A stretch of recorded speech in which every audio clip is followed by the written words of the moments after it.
Hi there, my name is Me, and today I'm going to talk about my experience being a content designer for VASO Group. Before I begin, I'd like to introduce myself a little bit.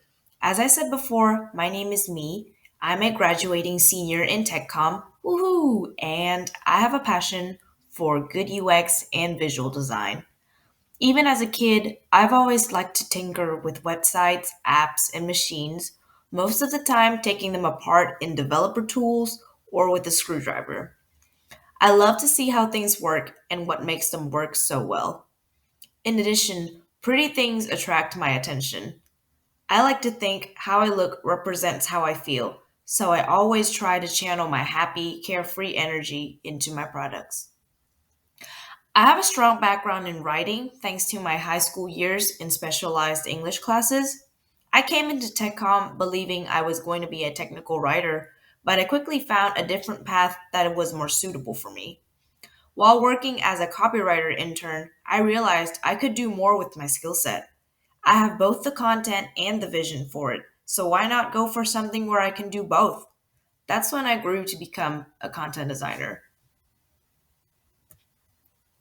If you've seen my last video, you probably noticed that I've stayed at the same company for the second internship. Indeed, I've grown a lot from a copywriter intern back in May of last year. When the internship concluded, which was in July, my employer happily extended their offer to have me on the team as a content designer. And I was also recently offered a full time position. It's safe to say that I'm very excited to move forward in my role. My company is called VASO Group. The acronym stands for Value Added Service Oriented. We help companies turn a profit when selling on e-tailer platforms such as Amazon and Walmart.com. Within the company, I'm a part of the content and marketing department. So, yeah, I have two bosses. Kelsey, our director of marketing, is my supervisor in the marketing department. She oversees my SEO and web design work on our website. Andrew, our digital content manager, is my supervisor in the content department. He oversees my copywriting, infographic, and photography work. My day to day duties vary greatly, but the gist of them involve creating or editing existing content, then figuring out a way to best present it to the audience. The content I work with ranges anywhere from blog posts and website content to photo callouts and Amazon A plus content. My tools include Google Docs for drafting and editing content, as well as Google Sheets for organizing said content so that we can deliver them off quickly, as many content tasks are assigned in bulk, meaning we would need to work on 10, 20, or 30 products at a time. As for designing, I have quite a few under my belt. For brainstorming and quick sketches, I go with Canva or Photoshop. WordPress and Elementor are strictly for managing and modifying web content design, and the Amazon Vendor Central portal is for creating A plus content projects. More info on this content type in a bit. So here we are, my first work product. I chose an Amazon A plus content project because it is a more niche deliverable in the e-commerce industry, and I'd like you guys to know more about it. So, A plus content, also called enhanced brand content, is usually a section called From the Manufacturer, located underneath the title and bullet point descriptions in a product details page. There are usually well crafted infographics and product photos from the company to provide more details on their range of products or on their mission values. Basically, this project is to better sell the product at hand, introduce more related products, and increase brand awareness. The product that I'm going to work on today is called Russell and Hazel's acrylic collator and bookend. The first thing I did to create A plus for this item was gathering product information. That involved knowing which line of products it comes from. In this case, acrylic desktop filing accessories. So now we know which related products we wanted to market to the audience. Afterwards, I looked for noticeable features of the products within this line. Obviously, the collateral doubles as a bookend, so they're versatile in use. They have a durable yet elegant design in acrylic, so they bring beauty to your space. And you can use them to file anything you like, documents, um, applications, reports. So they're very adaptable.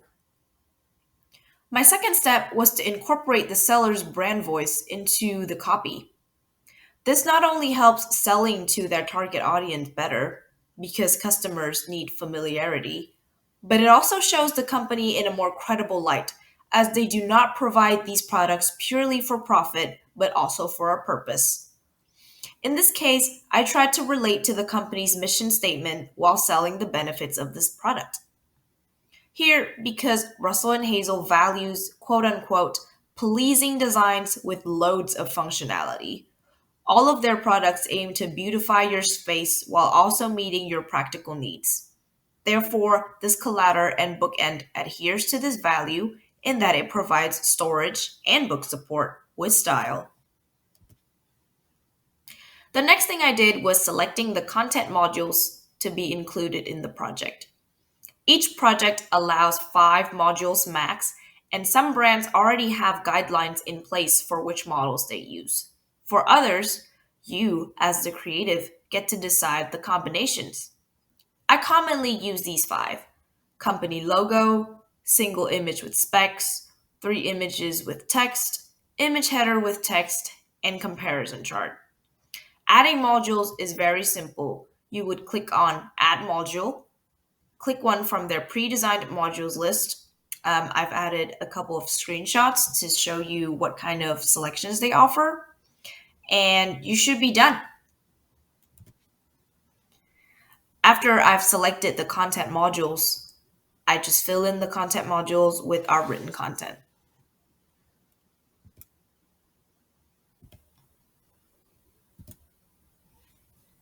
So, our second work product. I was tasked with creating a proof of concept infographic for my company's blog post. And I've attached a screenshot of its name, so hopefully you have a good idea of what the content entails. Let us move to the blog post so I can demonstrate my process a little easier. So for my first step, I separated the blog post into smaller, digestible chunks. It was very convenient that the content is already sectioned into 4 neat steps. 1, 2, 3, 4. So I moved on to highlighting any visualizable pieces of information. So let's say for this first step, reclaim or establish your brand image. I see from your brand's story and vision to your brand's identity and product value. So I continue doing the same process with the rest of this content. And then afterwards, I brainstormed the visualizations for such information pieces. So we got brand story, vision, identity, and value. Story could be represented by a book, vision could be an eye, identity could be an ID card, maybe, and product value could be a bag of money. So after brainstorming all of the content, my third step was to sketch out the infographic design, making sure that element placements are logical and that the color and symbol as well as font schemes match the company's. I like to do this on paper first and then on Canva once I settle on a design for a more hi-fi mockup. So, since we have a title plus an opening paragraph and 4 sections, I decided to alternate 5 white and light orange blocks because VASO Group's colors include white and light orange. Each block has one subheading, a short description, and space for the symbols. Once the sketch out was done, I filled in the mockups with our real content.